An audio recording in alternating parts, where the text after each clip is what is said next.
नमस्कार, स्वागत है आपका। दिल्ली 24 भारत देख रहे हैं आप और मैं हूं आपके साथ लता। बुलेटिन की शुरुआत करेंगे बड़ी खबर के साथ। बरेली में मेट्रो विजन अस्पताल की घोर लापरवाही ने एक बार फिर से स्वास्थ्य विभाग की पोल खोलकर रख दी है। अस्पताल में कथित तौर पर गलत इलाज के चलते एक महिला की 3 उंगलियां कटने की दिल दहला देने वाली घटना जो है पूरे शहर में अब आक्रोशित हो रही है। लोग इस पर भड़कते हुए दिखाई पड़ रहे हैं। हिंदू संगठनों ने जिला अस्पताल परिसर में धरना देकर स्वास्थ्य विभाग और अस्पताल प्रबंधन को जमकर लताड़ा। साथ ही साथ दोषियों के खिलाफ सख्त कार्रवाई की मांग की है। शिवसेना सहित कई संगठनों के कार्यकर्ताओं ने सीएमओ कार्यालय के बाहर जमकर हंगामा करते हुए स्वास्थ्य विभाग की नाकामी पर सवाल उठाए हैं। प्रदर्शनकारियों का आरोप है कि मेट्रो विजन अस्पताल लंबे समय से मरीजों के साथ खिलवाड़ कर रहा है, लेकिन स्वास्थ्य विभाग मूक दर्शक बनकर बैठा हुआ है। सीएमओ पर भी मामले को दबाने का गंभीर आरोप लगा है, जिसने जो है जनता का गुस्सा और ज्यादा बढ़ा दिया। प्रदर्शनकारियों ने चेतावनी दी है कि जब तक दोषियों के खिलाफ मुकदमा दर्ज नहीं होता और अस्पताल का लाइसेंस रद्द नहीं होता, उनका आंदोलन तेज रहेगा। वहीं कोतवाली थाना क्षेत्र में हुई इस घटना ने पुलिस को भी कटघरे में खड़ा कर दिया है, क्योंकि अब तक कोई ठोस कदम इस पर नहीं उठाया गया। जी, मेरा नाम दीपक पाठक है और मैं शिवसेना से यहाँ पर जिला प्रमुख हूँ। किस तरीके का ये धरना प्रदर्शन कर रहे हैं, किस कार्रवाई की मांग कर रहे हैं? देखिए, इस माह 2 तारीख को हमारे कार्यकर्ता भाई धनपाल जी, इन्होंने अपनी पत्नी का पित्त का ऑपरेशन कराने के लिए मेट्रो विजन अस्पताल में लेकर के गए। शाम को एडमिट कराया वहां पर, और एडमिट कराने के बाद शाम को इनको एक इंजेक्शन लगाया गया, और वो इंजेक्शन किस तरीके के लगा कि इनका पूरा हाथ सड़ गया। और जब हॉस्पिटल की doctor Poonam Gangwar, metro vision अस्पताल जो मिनी बाईपास पर है, उन्होंने जब देखा कि हाथ पूरा रात भर में काला पड़ गया और इन लोगों ने हाथ पांव इनके फूल गए, तो सुबह इन लोगों ने वहां से छुट्टी कर दी कि आप कहीं और ले जाइए, हमारे बस का नहीं है। सुबह इन्होंने तत्काल सामने एक रवि वार्षणे डॉक्टर साहब है, उनका अस्पताल है रवि मिनी बाईपास पर, वहां एडमिट कराया। डॉक्टर साहब ने कहा कि ये हाथ का ऑपरेशन करना पड़ेगा और नहीं तो हाथ कट जाएगा। हम पूरी कोशिश करेंगे कि हाथ कटने से बचा लें। वहीं जब इस अस्पताल की लापरवाही की खबर पर दिल्ली 24 भारत ने बरेली के सीएमओ से बात करने की कोशिश की, तो उन्होंने इस पर टाल मटोली करते हुए जवाब देने से इनकार कर दिया। वहीं इसके बाद जब एसीएमओ से यानी कि बात करने की कोशिश हुई, एसीएमओ लईक अहमद अंसारी से इस लापरवाही को लेकर जब सवाल पूछा गया, तो उन्होंने भी इसकी टोपी उसके सर करते हुए सारा ठीकरा सीएमओ साहब पर फोड़ दिया। सुनिए। नमस्कार सर, दिल्ली 24 भारत से लता बात कर रही हूँ मैं। सर, एक खबर आई थी हमारे पास कि मेट्रो विजन अस्पताल में लापरवाही इतनी हो गई कि महिला की उंगली काट दी। अंसारी जी, क्या कहेंगे इस पे आप? ये प्रकरण मेरे पास नहीं है, डॉक्टर अमित डिप्टी सीएमओ साहब के पास है। हाँ, वो पैनल में है, इंक्वायरी कर रहे हैं उसकी। तो क्या कार्रवाई करेंगे आप? नहीं तो हम कैसे करेंगे, हम उस पैनल में नहीं है। डॉक्टर अमित जी हैं उस पैनल में। आप उस पैनल में भले ही ना रहे, लेकिन ये जो लापरवाही सामने आई है सर, इस पे नहीं क्या तो कहेंगे? उसमें पूरी जांच के बाद जो भी कार्रवाई, उचित कार्रवाई होगी, नियमानुसार की जाएगी। डॉक्टर अमित जी करेंगे उसको, उसमें deputy CMO doctor Amit ji हैं। लेकिन क्या अनट्रेन जो है डॉक्टर रखे जाते हैं क्या अस्पतालों में? नहीं, कोई भी नहीं रखे जाते। तो कैसे गलती से 3 उंगलियां काट दी गई? वो डॉक्टर अभी इंक्वायरी कर रहे हैं, पैनल में सर्जन भी हैं और डॉक्टर अमित जी हैं। तो उसमें आपकी पूरी इंक्वायरी इंक्वायरी के के बाद बाद कार्रवाई जो करेंगे। महिला की 3 उंगली कटी है, क्या वो वापस जुड़ पाएगी उसके हाथों में? अब ये जांच का विषय है कि किस तरह से क्या हुआ है, तो उसको उसमें उचित कार्रवाई की जाएगी। डॉक्टर अमित जी देख रहे हैं, इसमें अंसारी मैं जी, नहीं देखिए देख ये रहा तो रटा रटाया जवाब हो गया ना सर। हूँ। नहीं, इसमें मैं जांच का पैनल में विषय नहीं हूँ। है, मेरे महिला के पास साथ इतनी बड़ी इस लापरवाही हो गई, उंगली उसकी कट गई। हॉस्पिटल, कल नर्सिंग होम अस्पताल मैडम में जो जो है डॉक्टर है डॉक्टर अमित इलाज जी के देख अभाव रहे में हैं। लापरवाही में हाथ काट देंगे, गर्दन काट देंगे, फिर आप कहिएगा कि जांच का विषय है, तो कौन इस पर ठोस कदम उठाएगा? नमस्कार सर, दिल्ली 24 बिना जवाब दिए जो है दिल्ली 24 भारत से भागते हुए नजर आए एसीएमओ। तस्वीरें आपके सामने, किस तरीके से इस महिला का जो है इलाज के दौरान जो है इस तरीके से जो है डॉक्टर ने उंगलियां काट दी। आप सोचिए किस तरीके से जो है डॉक्टर्स को भगवान का रूप कहा जाता है, लेकिन अगर इस तरीके से लापरवाही से अगर अस्पतालों में जो है संचालन होगा, तो कौन अस्पतालों में इलाज करने जाएगा। लेकिन सबसे बड़ी बात इसमें यह भी है कि आप सोचिए कि इतना जो है बड़ा हादसा हो जाने के बाद जो है स्वास्थ्य प्रशासन जो है वो मूक दर्शक की भूमिका में दिखाई पड़ रहा है। जब सवाल उनसे किया जाता है कि आखिर कैसे ऐसे अनट्रेंड डॉक्टर अस्पतालों में बैठे हुए हैं, तो उनका वहीं हीला हवाली वाला जवाब कि इस पर कार्रवाई की जाएगी, उनके जो है संज्ञान में ये मामला अब तक नहीं आया। लेकिन सबसे बड़ा सवाल यही कि आखिर कब तक इस तरीके से लापरवाही होती रहेगी और आम जनता इसका शिकार बनती रहेगी। और इस पर ज्यादा जानकारी के लिए मेरे सहयोगी सुमित मेरे साथ जुड़ गए। सुमित, जिस तरीके से बरेली से ये शर्मनाक मामला सामने आया है, क्या इस पर अब तक कार्रवाई हो पाई है?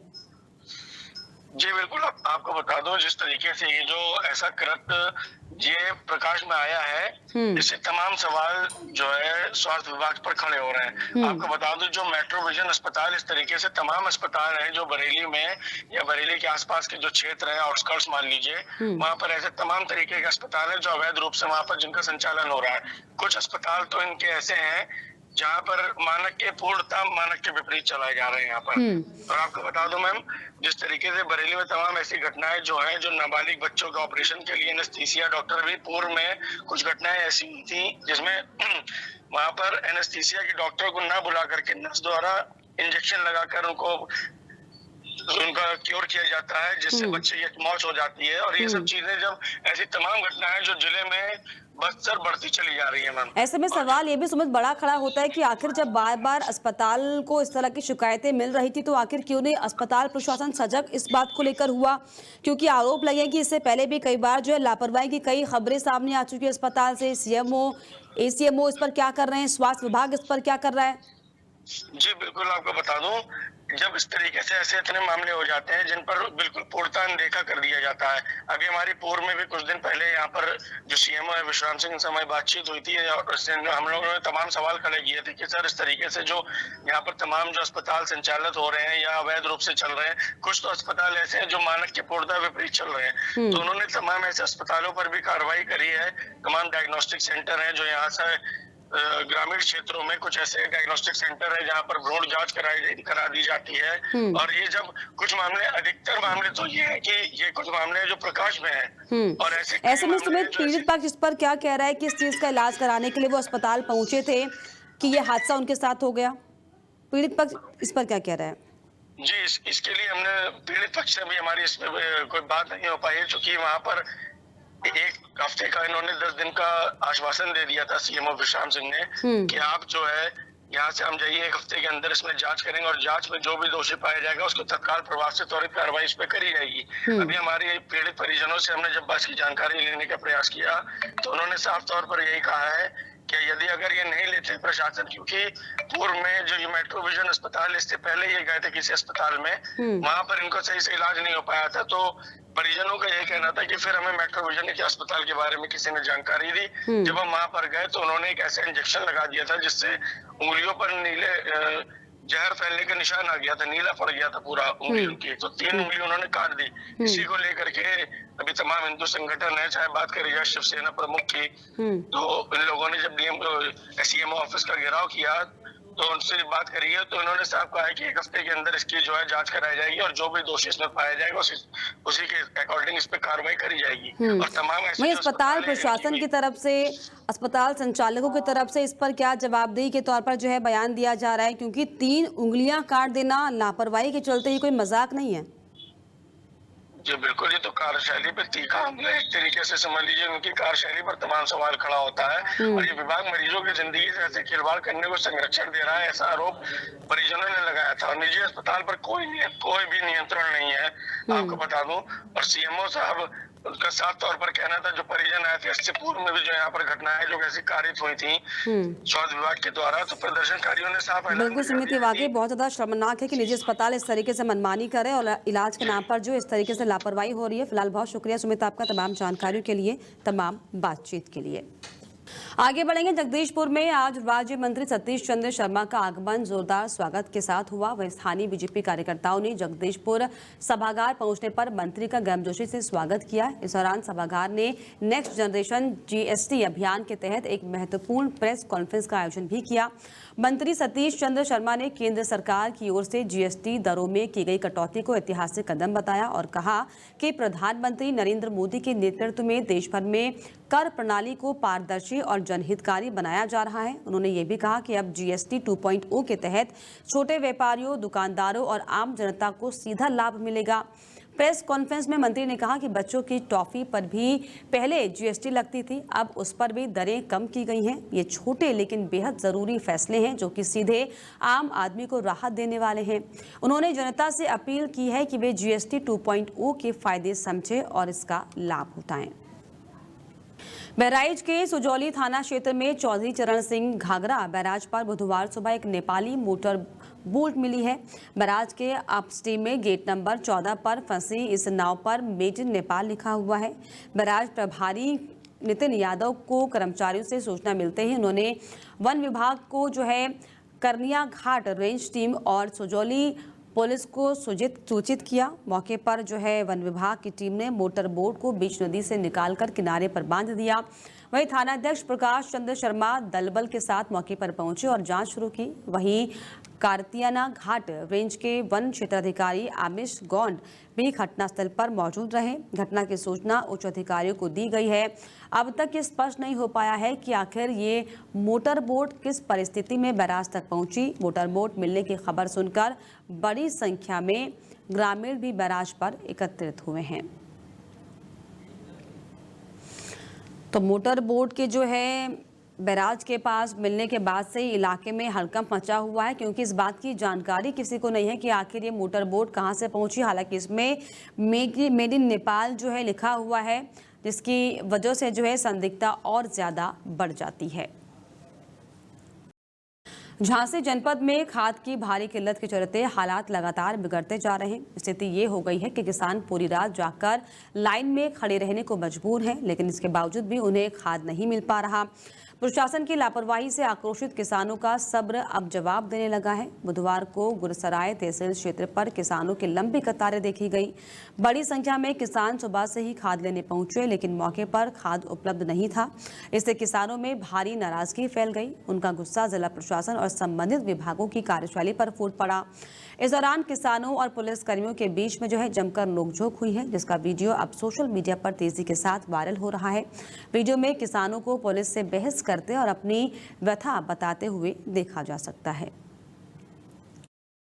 बरेली में बरेली विकास प्राधिकरण की लगातार कार्रवाई के बावजूद अवैध कॉलोनियों का निर्माण थमने का नाम नहीं ले रहा।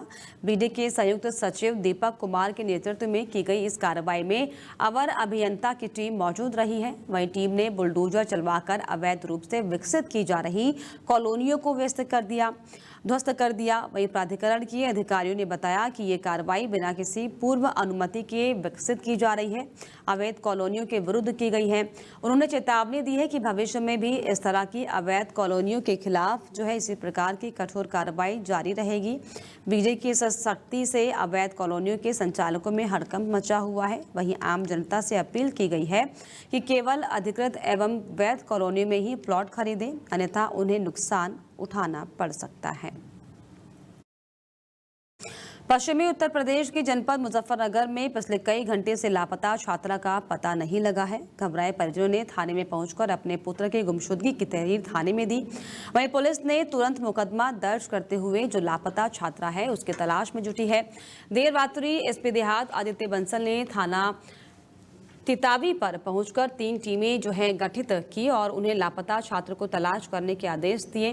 दरअसल मामला जनपद मुजफ्फरनगर के तितावी थाना क्षेत्र के अंतर्गत बघरा पंडित जवाहरलाल नेहरू नवोदय विद्यालय का है, जहां पर अलीपुर कला छात्र आर्यन पुत्र आतिश 9वीं क्लास का छात्र है, जो कि वहां पर पढ़ाई करता है। वहीं पिछले 48 घंटे से आर्यन का कोई अता पता नहीं है। परिजनों की माने तो परिजनों ने थाना तितावी में प्रार्थना पत्र देते हुए पुलिस को बताया कि उसका पुत्र आर्यन जवाहरलाल नेहरू नवोदय विद्यालय में 9वीं क्लास का छात्र है, जहां पर उसकी गिरा के ही आकाश नाम के छात्र के साथ मारपीट हुई। वहीं मारपीट के दौरान जब मामला स्कूल के प्रधानाध्यापक के पास पहुंचा तो परिजनों ने आरोप लगाते हुए बताया कि स्कूल के प्रधानाध्यापक द्वारा ही उनके पुत्र आर्यन को डराया गया, धमकाया गया और उसकी पिटाई की गई।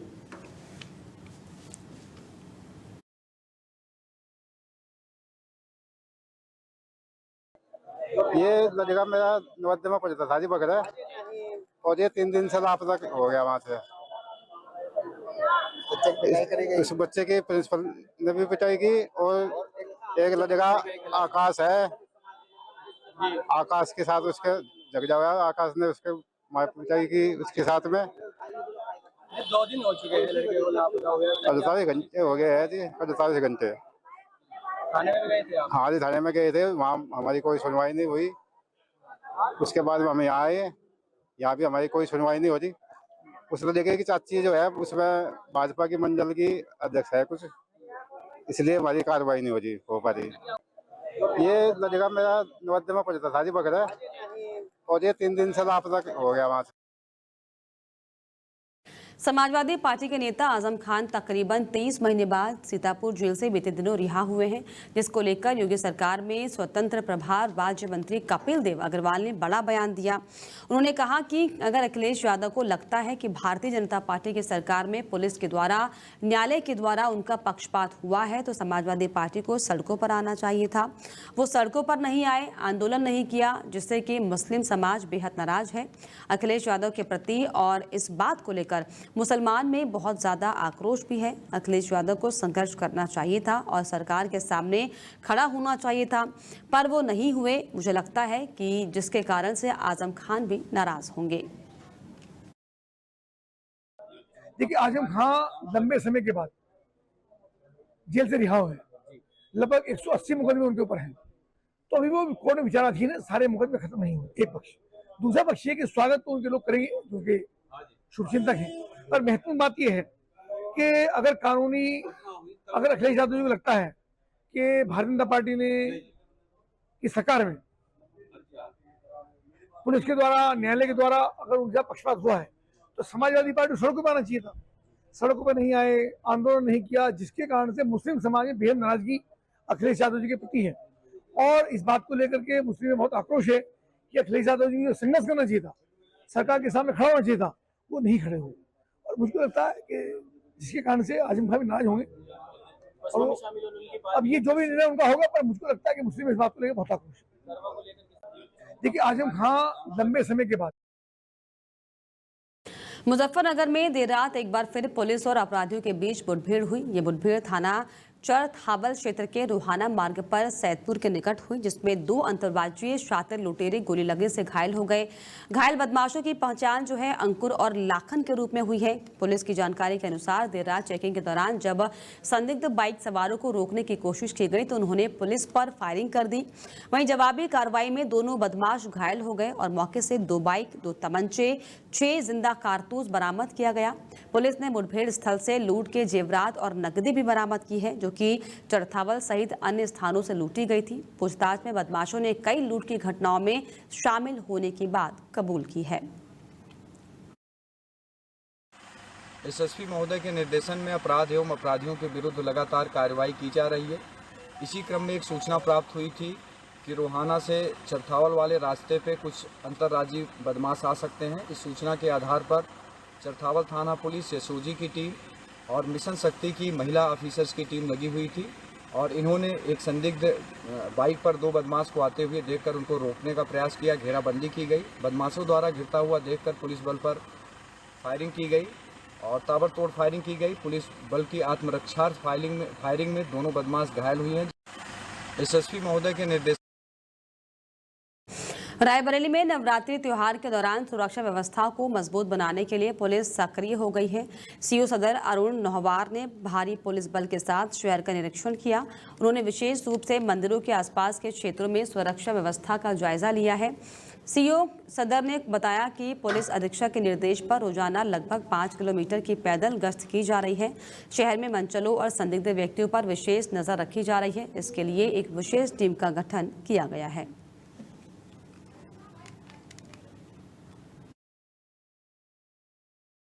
पुलिस की तरफ से आम जनमानस के साथ बात की जा रही है और पेट्रोलिंग के माध्यम से विभिन्न होने वाले आयोजन कार्यक्रम को कवर किया जा रहा है।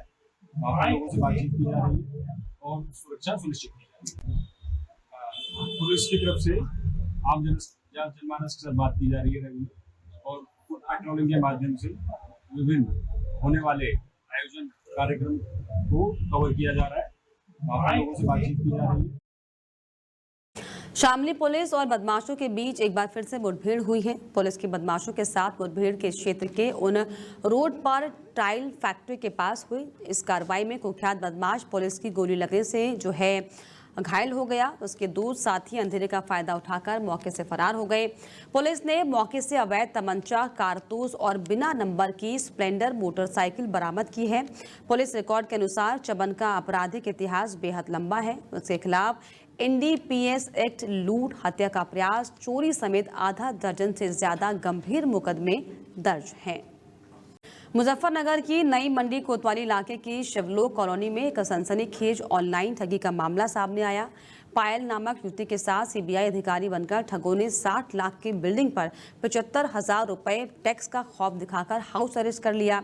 मारपीट के वीडियो भेजकर धमकी दी गई कि पैसे ना दिए तो पुलिस तुम्हारा भी ऐसा ही हाल करेगी। डर के मारे पायल ने 61,000 रुपए ट्रांसफर कर दिए। पिता की मौत के बाद शादी के लिए इकट्ठे पैसे लुट गए। वहीं मां रीना को पता चला तो वीडियो कॉल पर ठग से बात की और दूसरे फोन से रिकॉर्डिंग भी की। साइबर सेल और थाने में शिकायत की गई, लेकिन पुलिस ने हीला हवाली की। SSP कार्यालय पहुंची और प्रार्थना पत्र सौंपा।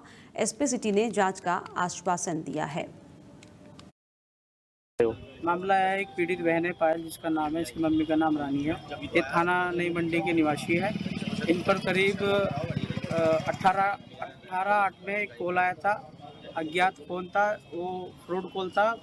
92 से स्टार्ट था, लगता है पाकिस्तान का नंबर से वो कॉल आया था और इसे लड़की से कहा कि UK से आपका सामान आ रहा है, ये सामान ले लो, आपको GST पे 75,000 रुपये देने पड़ेंगे, नहीं तो आपको पुलिस अरेस्ट कर लेगी। तो इन्होंने डरा धमकाकर इसका दिमाग हैंग कर लिया था। तो इनके खाते में पैसे पड़े थे शादी के। इन्होंने उसमें से 45,000 की एक अमाउंट ट्रांसफ़र करी, जिसमें IFSC कोड इंडिया का है, उसका अकाउंट नंबर इंडिया का है। उसमें 45,000 रुपये ट्रांसफ़र करे और नीचे बैंक के नीचे एक दुकान है अग्रवाल मार्केट में, वहाँ से गूगल पर 16,000 की एक अमाउंट गूगल पर ट्रांसफ़र करवाई लड़की ने। और इसी के साथ इस बुलेटिन में फिलहाल इतना ही। देश और दुनिया की तमाम खबरों के लिए आप देखते रहिए Daily 24 भारत।